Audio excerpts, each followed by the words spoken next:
I'm about a year late with this video, but I still think it's an interesting conversation, so whatever.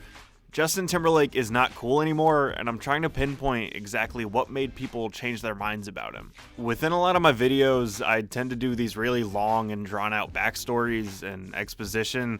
Like I made a video about how Kanye's best verse in years was on Kids See Ghosts, but then it was 5-minute history of Kanye and then 1 minute of me talking about the verse, and I realized that I'm doing it right now, so here's a very quick timeline of Justin Timberlake's career in music.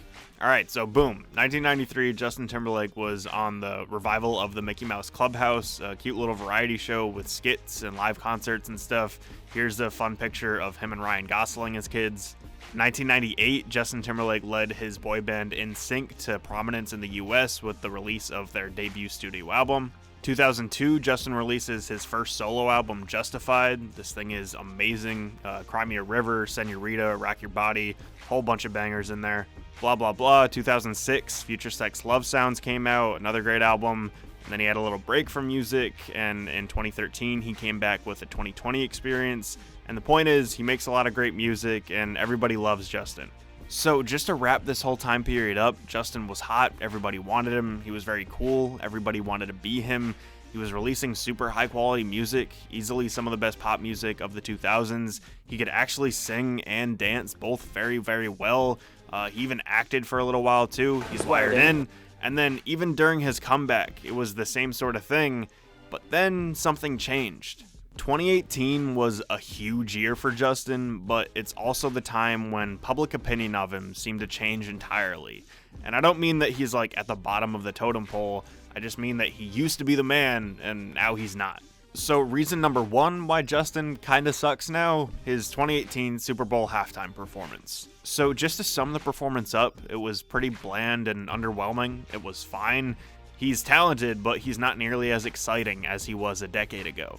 Let's look at some quotes. NPR, aesthetically and ethically, Timberlake's magic didn't take. It seemed like he cast the wrong spell, making himself invisible within swarms of dancers. Time magazine, he was a man in the weeds, scrambling through his archives to find any moment that might connect with an audience that, in substantial part, hasn't lived with his music.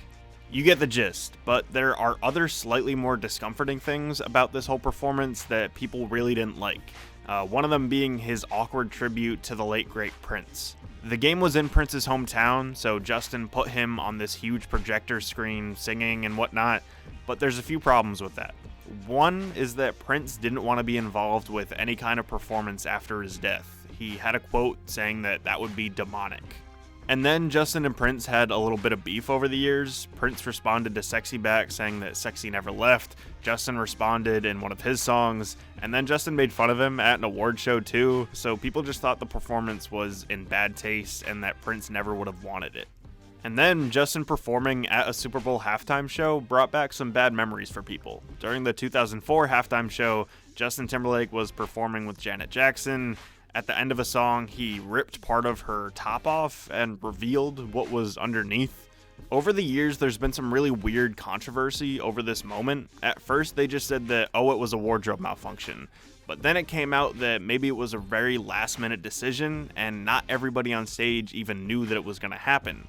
And then people started accusing Justin of planning the whole thing for publicity's sake.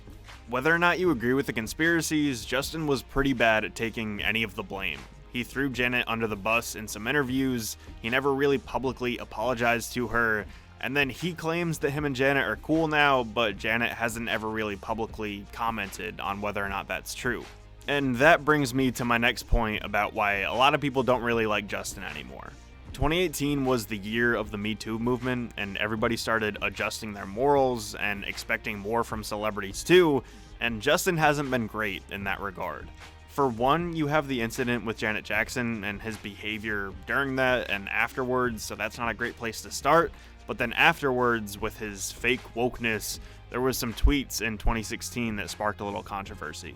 He tweeted that he was inspired by somebody's speech at the BET Awards. A woman claims that he's appropriating black culture without actually caring about black issues. And then he pulls the whole, we're all one under the human race, we're all the same.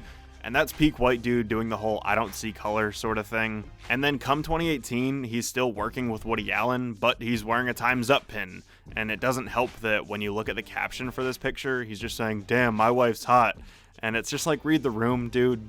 But if you're not convinced of those prior two sections, how about this?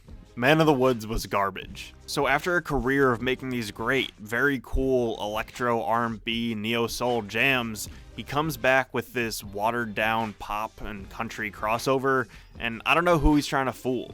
When he was promoting this album, there was this trailer that everybody goofed on, and it's him being all rugged, and he's in nature, and he's like standing there wearing these $1,000 jackets, and it's just like, come on, man.